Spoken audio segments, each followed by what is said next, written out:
name of Miss Cheryl Swoop. Welcome. Yo, I apologize for being late.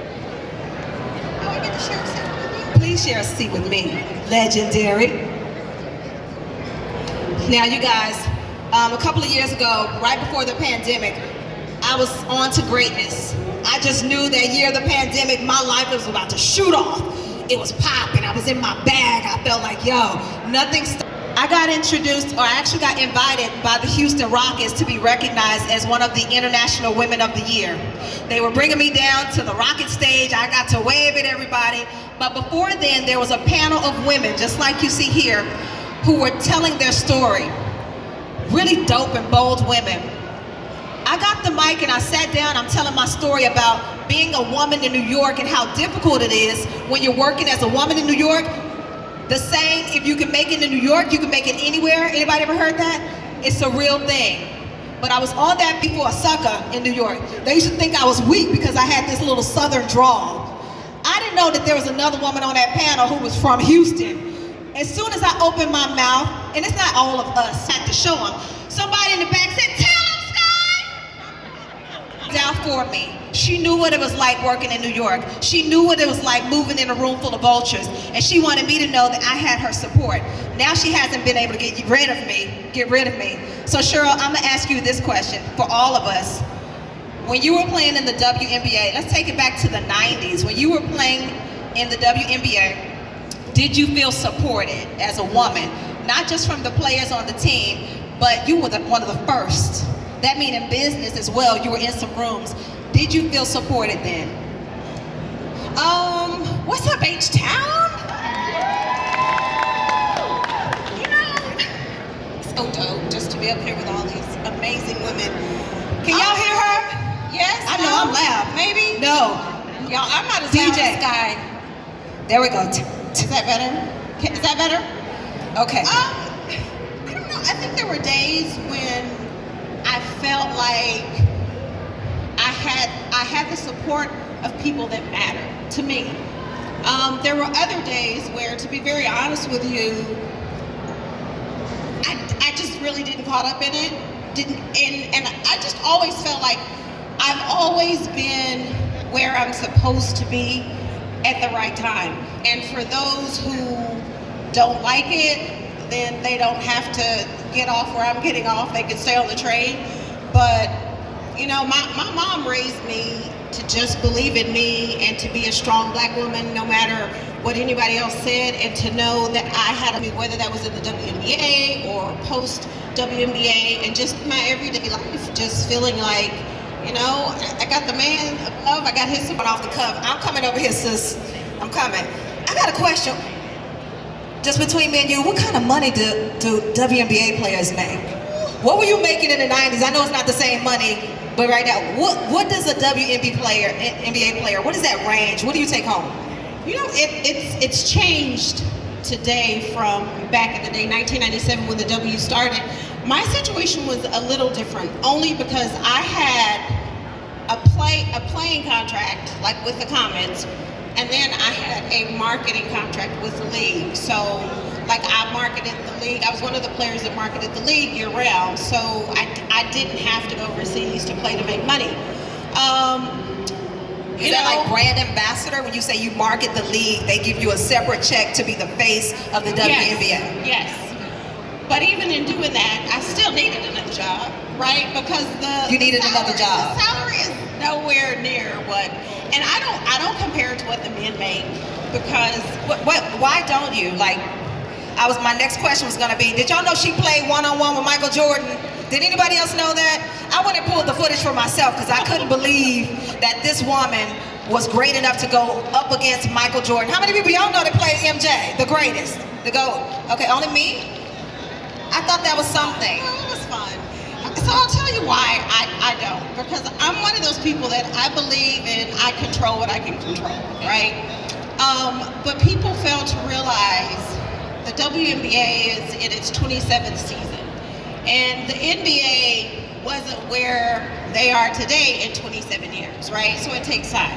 Like, we can sit here and have this conversation all day when you start talking about pay equity and the pay gap. Yes, women deserve more, and that's not just in basketball. That's for every woman up here, every woman out here, every woman in the world.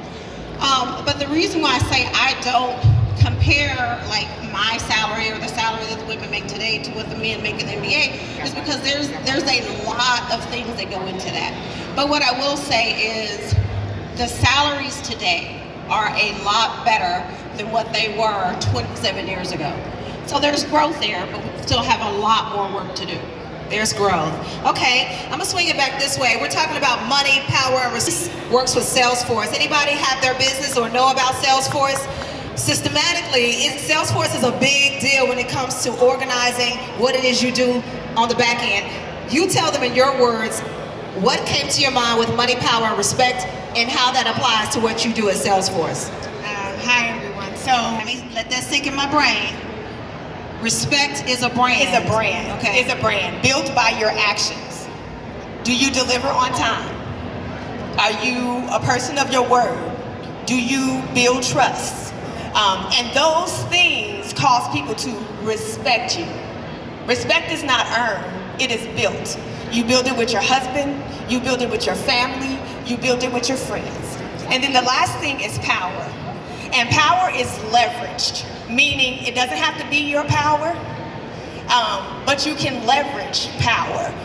And when you look at it that way, you don't like wield it in a way to get your way.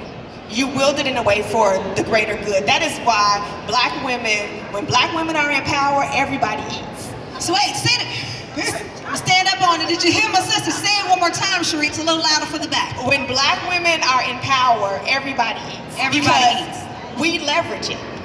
We leverage that power. We don't leave anybody out. So when you're talking a different lens where money is earned, respect is built, and power is leveraged. Oh, that's good. That's good. Write it on a notepad. We're gonna dig into those deeper with Q&A at the end. Please give it to Ashley. Now, I happen to know a little bit more about girl. Y'all see how Ashley looks, right? Ashley is beautiful. But beyond her physical beauty, Ashley has always been a beautiful person. She's the sweetest girl. I working in the entertainment industry for a while. She had some relationships that rendered, maybe, we'll learn more. And I happen to know she moved to another city on her own and started building. So Ashley, you've seen different types of power. I can only tell y'all so much about it, but I'll let her tell how much power and the room she used to be around. Tell us a little bit more about what money, power, respect means to you and the levels of power or the goes back to pushing through adversity. So being a little girl from Austin, Texas, I am not around, well-off people. I didn't grow up seeing a black president, a woman of color just, making major moves. I grew up in the 80s and the 90s.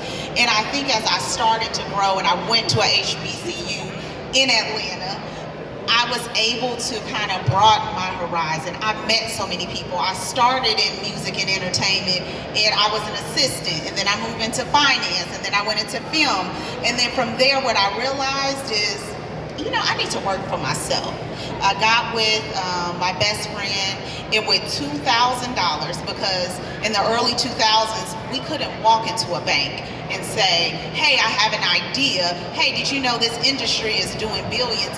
They were not messing with us. So I think taking $2,000, we quickly made $2 million in 2 years, but I will always say— Wait, how she just jumped there real quick? Back up, Ashley. How you gonna go from we had $2,000 we put together to $2 million? Friend, slow down. In 2 years, slow down. First thing I heard you say is you didn't try to go it alone. You got with a partner. First off, how did you trust somebody enough to be? I'll say that. We always hear these horror stories, or I went in with my cousin, my sister, this X, Y, and Z, and it didn't work out. I think because I went in with my best friend and we had an understanding where we communicated effectively. And I always say the odds were extremely stacked against us. I'm Christian, she's Muslim, she thrives at night, I thrive in the morning. But over the course of 2 years, we literally lived together. We sold hair before social media. We got out. We were putting signs on highways. We were at strip clubs. We were at colleges. We were at high schools. We were at conventions like you see here. We both had a mentality and a mindset of, you know, we can't depend on anyone but ourselves. So being a hustler and determination, I got